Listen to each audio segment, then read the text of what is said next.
Happy friendship day రా చారి. ఊరుకోండి గురుగారు, నేను మీకు ఫ్రెండ్ ఏంటి? విడ్డూరం కాకపోతేను. ఇందులో విడ్డూరం ఏముందిరా?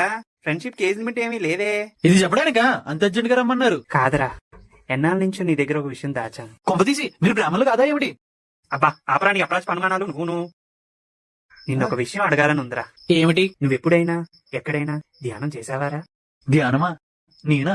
మనం కూడా ధ్యానం చేయొచ్చా గురుగారు? ఏ మనం ఎందుకు ధ్యానం చేయకూడదు? అంటే చరిత్ర చూసుకుంటే శ్రీరాముడు, శ్రీకృష్ణుడు, బుద్ధుడు, హనుమంతుడు, రామ్దా పత్రిజీ ఎంతసేపు వీళ్ళే ఉన్నారు గాని మన వాళ్ళు ధ్యానం చేసినట్టే ఎక్కడా లేదే. చరిత్రదేముందిరా, చింపేస్తే చిరిగిపోతుంది. కానీ ధ్యానం అలా కాదురా. ధ్యానం ధ్యానం ధ్యానం అంటున్నారు. కొంపతీసి మీరేమైనా ధ్యాన సాధన చేస్తున్నారా ఏమిటి? ఏమండో మీలో మీరు ధ్యానం చేసుకోవడం మానేసి మాకు కూడా ధ్యానం ఎలా చేయాలో చెప్పండి. నీకు శుభవార్తరా చారి. కైలాసపురి ఖత్తర్లో పత్రిజీ ధ్యాన మహాయాగం జరగబోతుంది. వెళ్దాం పదరా. మీరు కూడా రావాలనుకుంటున్నారా? అయితే వెంటనే ఈ క్రింది నెంబర్లకు సంప్రదించండి.